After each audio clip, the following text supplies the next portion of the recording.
Hearing the Lord's voice is something that's probably had the most impact in our life as far as for us personally, business, and different things that we've done.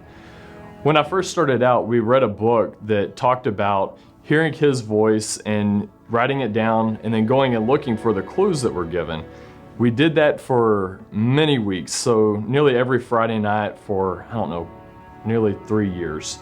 And as a result of that, I learned that I know our Father's voice. Whenever you know His voice, it makes it a lot easier to do things that don't seem right. It doesn't make sense, but hey, if the Lord said and you know His voice, then it's worth doing. I came back from a mission trip in Africa. The Lord told me the Sunday after we got back that it's time to quit and volunteer. I thought, wow, my wife is pregnant with our second child. I better talk to her about this beforehand. And so I said, hey babe, I felt like I heard the Lord say something. Will you pray and see what the Lord tells you? Maybe He can confirm something here, because it's something that I don't want to lead us in the wrong direction. She prayed and the Lord told her, it must be done. And so we're like, what? She said, what is it? The Lord said it must be done. Let's do it. But what is it? And I told her, and she's like, okay, let's do it. So we quit. I quit and started volunteering. And that was an amazing season of our life. During that time, another thing that someone shared with me was, you can see the Lord's provision during this time. During the next season, when it looks like your hand providing, you need to see that it's still Him providing when it looks like your hand. That was more difficult than I thought it would be. I got into the oil field after that, and in the oil field, I was making excellent money, felt like, wow, this is really cool. Fortunately, I already knew beforehand, hey, this next season will look a lot like it's you providing, but it's really the Lord. I also had a strong desire, like the Lord was kind of showing me starting my own business and doing my own deal, which was something I didn't have schooling for. I didn't know really how to do any of that. I just had that entrepreneurship kind of desire to start something and do that. And I saw different angles and ways that I thought that we would be able to start a company. I had a hailstorm that hit June 12, 2014.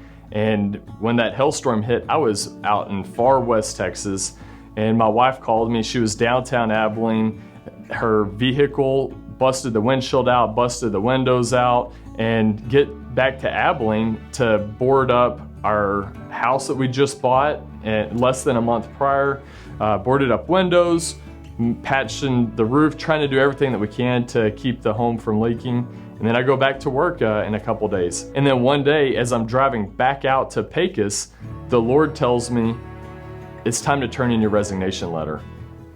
To me, that was like, okay, I know the Lord's voice. He said it's time to turn in the resignation letter. I need to start drafting this and get prepared to obey Him. During that time, we needed to deal with that roof that was damaged. We ended up started Fat Mat LLC. And so we started the company literally just to do our roof, not thinking that we were going to do roofing for anyone else. Then we started to do some roofs for friends and family, and we look up and it's like, whoa, we started a real business here and didn't even mean to. I'm willing to do whatever it is that the Lord has for me to do. I'll put my hand to the plow and plow. I just want to make sure I'm plowing in the right field. I'm really honored that the Lord talks to us. He cares so much to have that personal relationship with me, with my wife, with you, with everyone. He desires to talk. And if I can encourage you to do anything, it would be to learn your Father's voice, to know our shepherd's voice and be able to follow Him in everything in your life, because He truly cares and He wants you to hear Him, to let Him guide you in every situation.